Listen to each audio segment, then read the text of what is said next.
Most people, when they see me, assume my talk's going to be titled Life After Professional Wrestling. Where is Braddock, Pennsylvania? Braddock, Pennsylvania is 10 miles from downtown Pittsburgh. Pittsburgh, of course, is in the western part of Pennsylvania. It's small geographically, incorporated in 1867, and as of the 2000 census, had just under 3,000 people.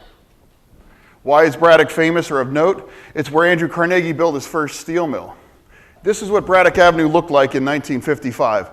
A scene indistinguishable from what you would see in New York City or in other prosperous communities. This is a fascinating study. 1929 business director, you look at the amount and the breadth of businesses, 30 tailors, 53 restaurants, 14 furniture stores in a community that's 0.6 square miles.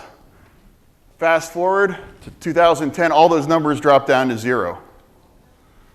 Braddock's population sustained the largest drop that I'm aware of any community in the United States. It went from 20,000 after its post-apex strength after World War II to now it's, again, under 2,800. And this building, by the way, isn't being torn down, it actually fell down. Braddock poverty. Braddock is the poorest community in Allegheny County. Allegheny County comprises Pittsburgh as well as the surrounding suburbs in Allegheny County of 1.2 million people. The median price of a home, that's not a typo, it's actually a little lower than that right now. It's probably about $4,300. And that's a house that you can move in. It's a fixer-upper, but nevertheless you can move in there. Median household income, you look at the disparity there. In the United States, the average household income is $51,000 roughly. Braddock weighs in at $17,500. Unemployment generally trends 2.5 to 3 times the national average. So this is what Braddock's unique problem was. What can be redone to energize a community that has lost so much? Should we just walk away and turn out the lights? What can be done, if anything can be done? There's been talk about fear of failure or whatever. No matter what I do, I've already failed because Braddock will never be what it was, not even close. But what I've set out to do is essentially harm reduction. I don't aspire to the cusp because I don't think that's realistic. But what we do is take basic concepts and expand on them for the betterment and eventual healing of the community. And what we do is we have a dual-pronged approach. We focus on the community that we have, which is overwhelmingly African American, overwhelmingly low income, overwhelmingly struggling mightily with economic issues. But we also realize that the problems and the solutions to our community's betterment do not lie exclusively within. We have to bring people into the community in order to energize, in order to invest, and in order to create. And we've done that through various projects. We have the largest summer youth employment program in all of Allegheny County. Put that on a per capita basis, it would be if the city of Pittsburgh hired 10,000 young people working in the poorest communities and neighborhoods in the Pittsburgh area. So we've had a great deal of success there. We have reduced crime through effective policing. When I took over office in 2006, we didn't have any playgrounds. They were all shuttered and they were all in deplorable condition. We opened up the playgrounds and we created a lot of green and arts-centered programming. But also, how do we bring people? If somebody can't experience Braddock or doesn't experience Braddock because there's no reason to come and engage Braddock, then we have no one else to blame but ourselves. So what we did is we built the first art gallery in the area, artist studios, made an appeal to urban agriculture. We have over 1,000 unused vacant lots in town that have no economic value. Braddock is a food desert. We don't have a grocery store.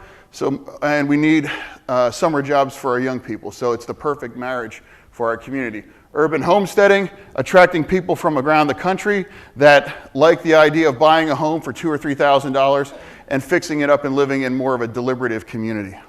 This is the new Welcome to Braddock sign that the young people built 2 summers ago. It's actually 12 feet by 12 feet.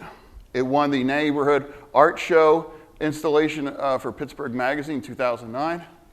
This is repurposing a lot of the vacant lots into a sculpture garden and bus stop. This is just a picture of our young people, over 100 young people in a community our size. It has had a measured impact throughout. Repurposing abandoned buildings. This structure right here was one of the furniture stores. It's 40,000 square feet, 8 stories. I bought it for $15,000. So we are in the purpose, we just installed the first green roof on the area up top, and we're in the process of developing plans on filling those 8 floors, I hope, at some point in time. This was downtown Braddock. This is downtown Braddock. This is the largest lot on our thoroughfare. You can kind of see in the background the beautiful buildings of what, hints to what used to be Braddock's architectural legacy.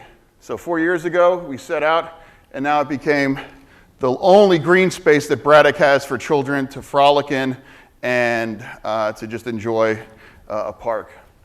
Earlier this month, we put in a 3,000 square foot playground with 300 volunteers. So now we have a giant playground with a water feature now that the young people can play on. Urban farming, heirloom tomatoes. We are growing heirloom tomatoes in the shadow of a giant steel mill.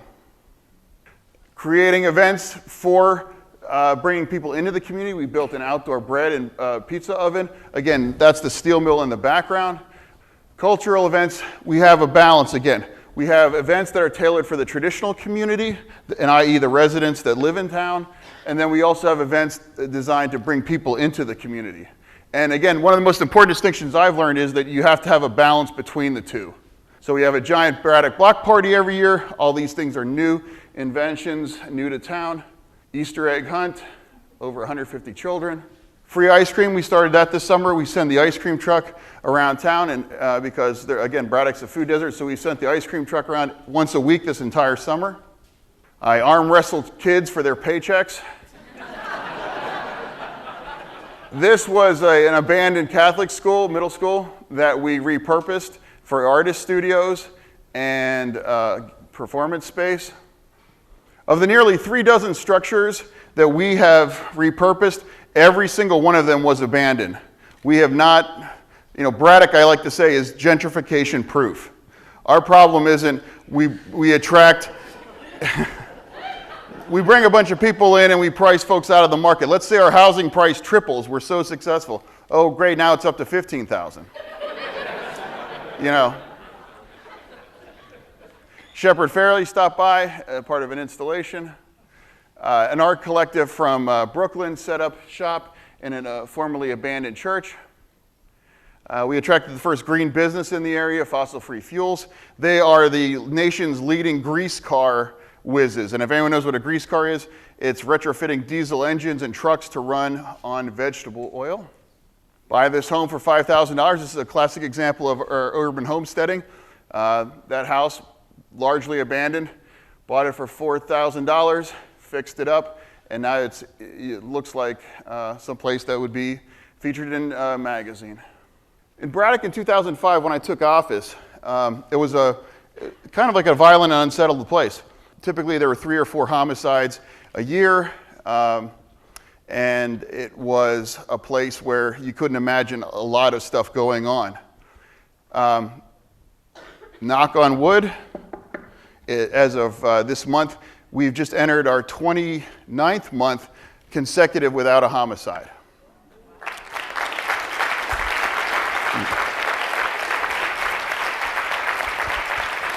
So, and police calls are down over 50% as well too.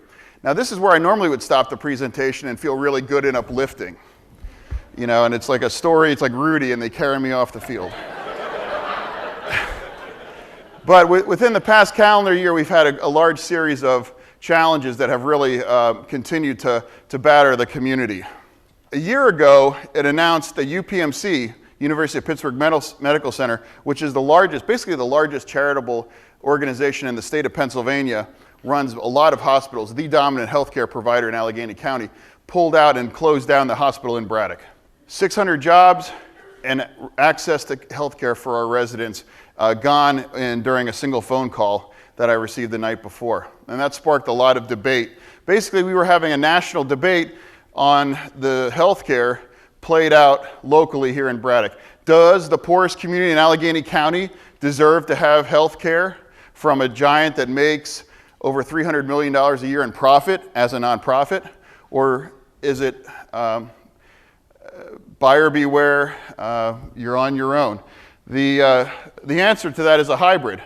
They succeeded in closing the hospital, but we succeeded in getting a large facility rebuilt that will have a clinic, a culinary community college campus, as well as additional housing. So it's like losing your job that paid $100,000 and getting rehired back at 75, the way I look at it.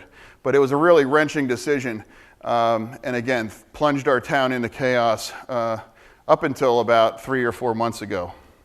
One of the major positive things that happened is Levi's came calling a year ago.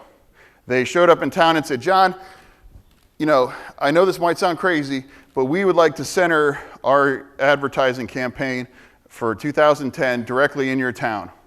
And we're going to use all local people, and we're going to shoot it all here locally in Braddock. And it was kind of a radical idea because, you know, you wouldn't normally expect a $50 million ad campaign to be carried out in a community that, you know, most people avoid driving through at most costs, at least several years ago. But what we did is entered this partnership, which 100% of the benefit went entirely to the community. Levi's made a large 7-figure investment in our community. The next slide, and this will wrap up my presentation, is the first commercial that was directed. Has anyone heard of The Road? It was a book by Cormac McCarthy. It was made into a movie. Part of that was filmed in Braddock, and that should give you an idea of the overall conditions there. The director, John Hillcoat, actually came back and he directed this commercial that I'm going to play for you. We were taught how the pioneers went into the West. They opened their eyes and made up what things could be. People think there aren't frontiers anymore. They can't see how frontiers are all around us.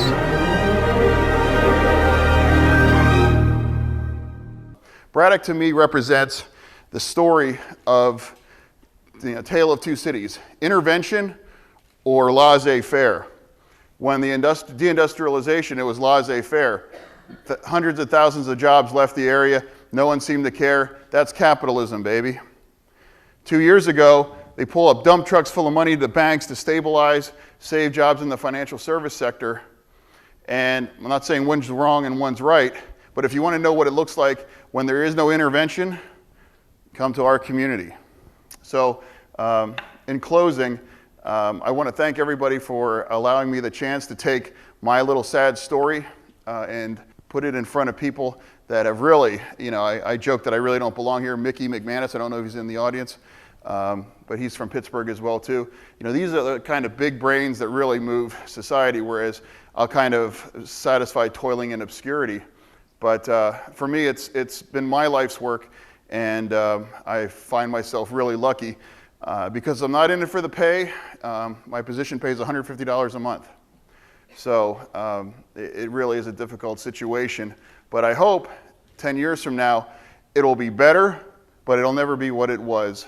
And I have to be content with that. I can't aspire to the cusp of things. I can really only aspire to harm reduction in a lot of these cases. And that's not really an inspiring message. You don't win a presidential election saying, harm reduction. But that's what's helped move the ball in Braddock, and that's what, you know, that's why I don't get the, hopefully I don't get the call at 2:30 in the morning and I have to see up close, you know, really these really awful, terrible scenes. So anyway, thank you very much for your time.